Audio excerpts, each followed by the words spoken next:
They were legends, Persia's 10,000 immortals. Glimpsed on Persepolis reliefs, their golden adornments declared them the king's elite guard. Beyond their fearsome reputation, what truly fueled these warriors? What did a Persian immortal actually eat? Direct evidence is scarce. No ancient menus survive. We must piece together clues from Greek historians, Persian administrative records, and archaeology. Together, we will uncover the special food and logistics that sustained this prestigious force, revealing how diet mirrored status.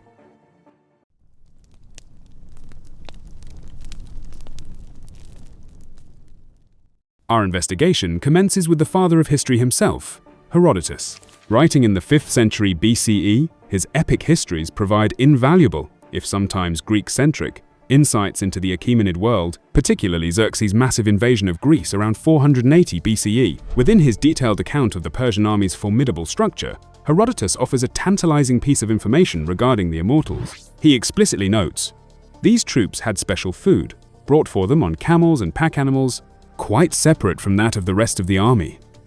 What profound significance lies within these words? Special food. It unequivocally points to provisions distinct from, and vastly superior to, the rations allotted to the empire's regular infantry. This implies better quality ingredients, likely greater variety, and perhaps larger portions, befitting the empire's most prestigious unit and ensuring their optimal combat readiness. The detail about separate transport is equally revealing. Camels and pack animals, dedicated solely to their sustenance, underscore a sophisticated, parallel logistical system, operating independently within the larger military machine. Their supplies weren't merely part of the general army commissariat. They formed a privileged, protected stream, guaranteeing consistent quality even far from the Persian heartland. This dietary distinction perfectly mirrors other markers of their high status, recorded by Herodotus, the sheer amount of gold they carried. Furthermore, Herodotus describes the immense cost borne by cities forced to host the king, preparing lavish banquets. Stationed closest to Xerxes, the immortals would have been adjacent to this royal opulence, undoubtedly benefiting from either the surplus or receiving provisions reflecting this incredibly high standard. Thus, through Herodotus, the fundamental principle is firmly established. The immortals' diet was intrinsically linked to their unique privilege and formidable power.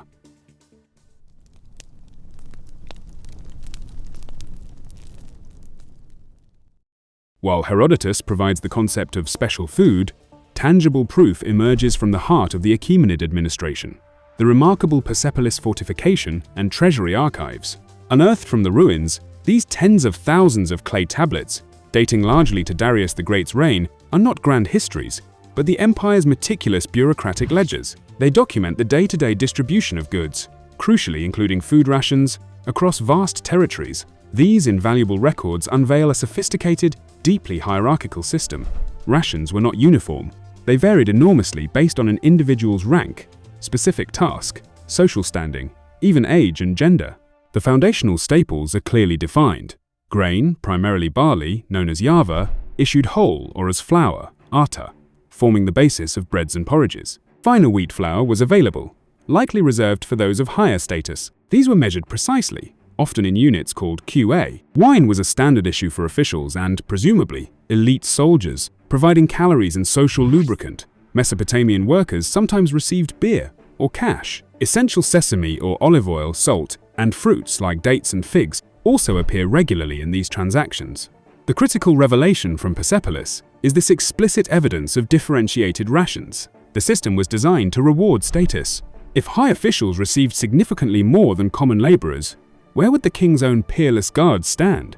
Indisputably, near the apex of the military hierarchy. This translates directly to generous quantities of the finest available flour, likely wheat, and reliably supplied, good quality wine.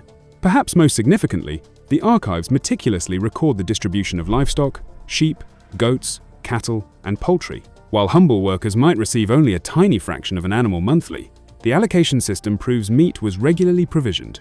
For the physically taxed immortals, enjoying top-tier rations, frequent, perhaps daily, access to meat becomes virtually certain. This aligns perfectly with Herodotus' special food and underscores their elite privilege.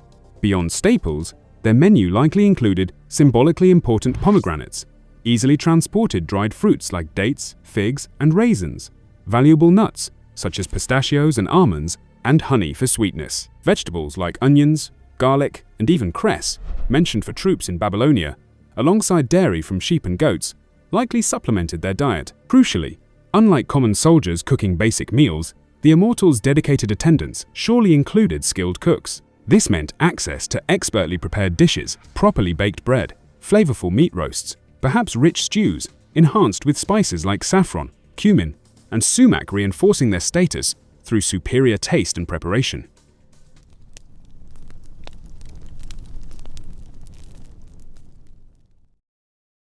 In essence, the Immortals' diet stood apart. Regular access to quality meats like lamb and goat, the best grains and wine, diverse fruits and nuts, and superior preparation.